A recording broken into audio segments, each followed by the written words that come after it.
Hi, I'm Danielle, and this is Chatter Out Loud, a podcast where I share thoughts and TV commentary on shows I like to watch. Now, before I start, I want to ask that you go ahead and like, follow, share, and subscribe. And on YouTube, where I upload my companion episode of my podcast, be sure to subscribe and hit the notification bell. This way you can get a notification every time I post a new episode and you won't miss out.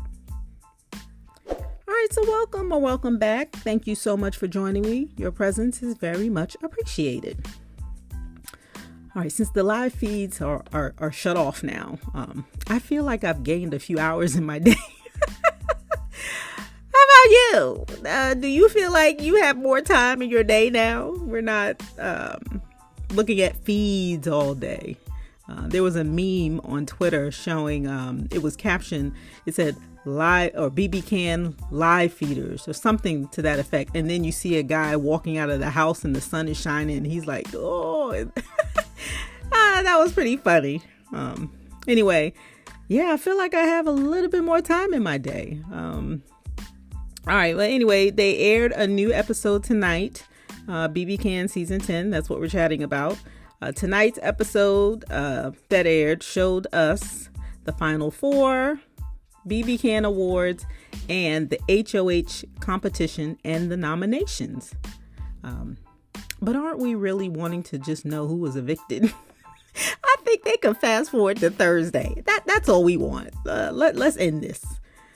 All right. So they picked up the episode with JC Lynn's eviction. It was day 62, and that got them to the final four. I thought Helena's dress was pretty cute. I meant to say that last time, but it was really pretty.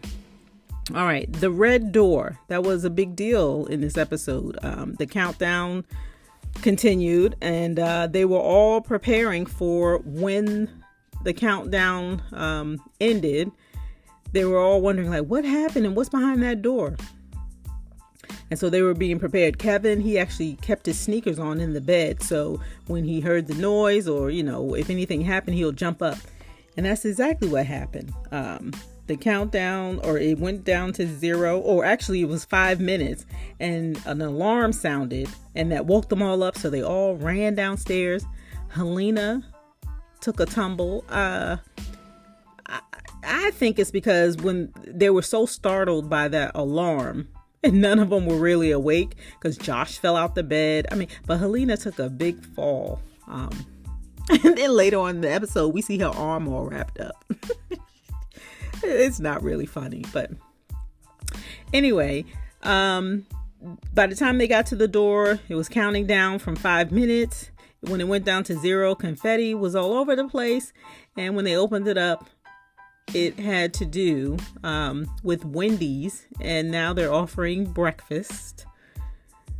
And they got to practice an HOH comp, right? So it was all surrounding introducing Wendy's new breakfast now and the HOH competition. All of them went back to bed except for Kevin. He was determined to stay there and practice. He was kind of annoyed with Helena because he's like, hey, why wouldn't you practice HOH anyway? Josh admits, okay, let me just fast forward. All right. Josh admits that he had no intention. We saw his diary room session. This is what I'm referring to on the episode. They showed us him saying this in the diary room. He had no intention of throwing the HOH because he was trying to survive the week. So he was going to say whatever he needed to say to both Kevin and Helena. And we talked about that on my last episode. And we knew that would happen, right? Josh is really playing the game. I'm still looking at him sideways, and I'll get to that in a minute. All right. HOH was about, the HOH competition was all about days in the house. Everyone is studying, have studied for the days and all the prices and all that stuff. And I swear, I don't recall cast members like in BBUS study as much as these folks have. They were really about it. Anyway, they studied all the days. The competition was about days. Kevin kept mentioning in his diary room. Oh, I'm skipping over something. Sorry. The HOH was about the days in the house. I already talked about Josh having no intention of throwing it, and he didn't because he wound up winning. Well, he wound up winning the HOH. So he was the new HOH. We saw that he was crowned the new HOH. And Kevin went around the rest of the episode talking about how much he felt played. And I had mentioned this in my last episode in terms of how Josh winning HOH really affected Kevin's game. Because the way he was walking around the house, the way he's talking, he looked like he was scrambling and struggling and, you know, the meltdown. And he just realized he got played, right? He got. They also showed us BBCAN Awards. They had the step and repeat. I think that's what they call it in Hollywood, right? That red carpet. They all had cute outfits. And the BBCAN Awards is an opportunity to go down memory lane. And I suppose that Canada gets to vote on different things that has happened in the house or have happened in the house, right? And for example, so they had an award that said Best Slop Breakdown. Josh wound up winning that. I mean, he had his breakdown and crying. I remember that. He's like, oh, he was crying. Then they had Legends at the Door or Have Not Become Haves. Again, Josh in his theatrics, the way he was so excited when they became halves, how he jumped, he went and ran and got everyone and came back and jumping up and down. That was pretty funny. The best blowout, it was between Betty and Moose when Betty went off on Moose, or Steph and Moose, and Canada vote for the Betty and Moose, right? And can we talk about the Wendy's commercial for a second? They had the older ladies, you know, and the one lady on the right with the gray hair, older lady, she kept saying, "Where's the bacon?" And immediately it reminded me of that commercial. I think it was back in the 80s, right? Where the older lady said, "Where's the beef?" So Wendy's, they're using or reusing things that have worked in the past, because that "Where's the beef" was a big deal. It was a good marketing tactic. Everyone was saying it, and they made a few commercials with those older ladies, and I found it to be hilarious. And that's what everyone I remember people saying, "Where's the beef? Where's the beef?"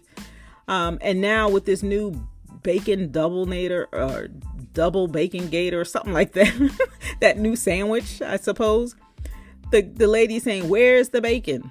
And it's just not the same. But I just thought it was kind of funny how they're reusing marketing ploys now, right?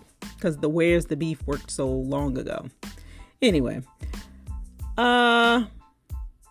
Betty's, the other BBCAN award was Betty's Power of Veto win. I forget who she was against, but that was a great Power of Veto win. We talked about that a little bit on a couple of episodes ago, where when she won, she's like, "I'm not going anywhere, Marty. You can't get rid of me." That was fantastic. I enjoyed that. Even Marty had to clap and smile about that. She was so excited to win. Then they had the most jaw-dropping moment. And Canada voted for Kevin's fake self-eviction. Whatever.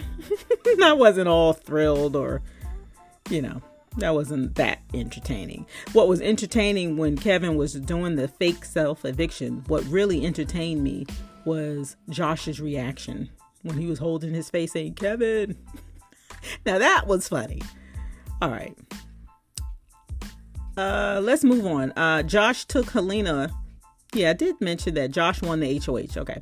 Josh took Helena to the Wendy's date. And when Josh went to pick up his food, they had all runner-ups.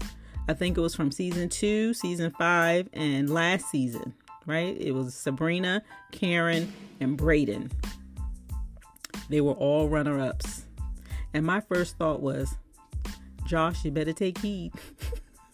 Right? Are they trying to send a message? Is BBCAN or Big Brother Canada production, are you trying to send Josh a message? Why are you letting the runner-ups give Josh advice? Are you telling him something? Right? I wonder if Josh was thinking that. Like, why are all runner-ups? Why are there all runner-ups giving me advice? Yeah, Josh, take heed. All right. Josh really got a kick out of Kevin scrambling and breaking down, and how Kevin kept saying, "Oh, you manipulated the manipulator." Okay. I mean, he was just sipping on that straw and just smiling. And in the diary room, he's trying to be this villain with his hand, rubbing his hands together. Like, Josh, cut it out. I don't know. I don't think Josh is that calculated. I'm sorry. I don't think he's that calculated. I think things have landed in his favor. Yes. But I don't know. I don't believe it. That's okay. In the end, Josh wound up nominating Kevin and Betty. And we talked about that in our last episode. All right. He said he decided to keep Alina off the block so he can use it against her if he's sitting next to her in the final two. Now, when he said this, immediately, this led me to believe that he'll take Helena over Betty to a final two. Yeah. Wouldn't that be something? I think he may have evicted Kevin, but when it comes to final two, he may take Helena, right? I don't know. And I just said I don't think he's that calculated, and here I am saying I think he's that calculated. Just contradiction. But yeah, when he said that about not putting Helena up, right? He's telling Helena, I'm going to allow you to have a clean record and then use it against her if they're sitting next to each other in the final two. So I wonder if he'll take Helena over Betty. I don't know. He's already promised Betty, he said he would love to sit next to Betty in the final two. So I don't know. Josh confuses me. And this is why I look at him sideways, I mean, I guess he's doing whatever he needs to do to win, and that's the point. But if you burn jury members, I don't know. It's all jury management, right? So we'll see. On the outro, Kevin said he should have kept JC Lynn. And Helena was trying to convince him of that. No. Wait, was Helena trying to convince him? Yeah, I think Helena was trying to convince them to keep JC Lynn. And Kevin wanted to keep Josh when they were having their little discussions. But it was just funny how they played it up in the editing where Kevin said, in retrospect or hindsight, I should have kept JC Lynn. And I'm telling you, they loved it on Twitter because now that's all you see, all the memes and tweets and stuff like that. And they're calling Kevin a clown. Just, it's so, poor Kevin. All right, we have 2 episodes left. We'll find out who was evicted in the special eviction that airs on Wednesday. Then we'll see who wins the final HOH and who will be in the final 2. Was there anything in tonight's episode that aired that would tell you or give you insight into who is being evicted? Any clues? I didn't pick up on any clues other than Josh saying he wanted to keep Helena's record clear. That's what he told her. And then he's in the diary room. He said he wanted to use it against her. That's the only clue that I picked up on in terms of who I think Josh will take to the final 2. Did you pick up on any other clues? You have to let me know in the comment. All right, and that's all I have. So be sure to come back and give me a listen. I'd love for you to like, share, follow, and subscribe. Thank you very much. All right, my name is Danielle, and you're listening to my podcast, Chatter Out Loud. Thank you so much for joining me, and as always, I appreciate your support. And that's all I have. Thanks again for listening, and I'll talk to you next time.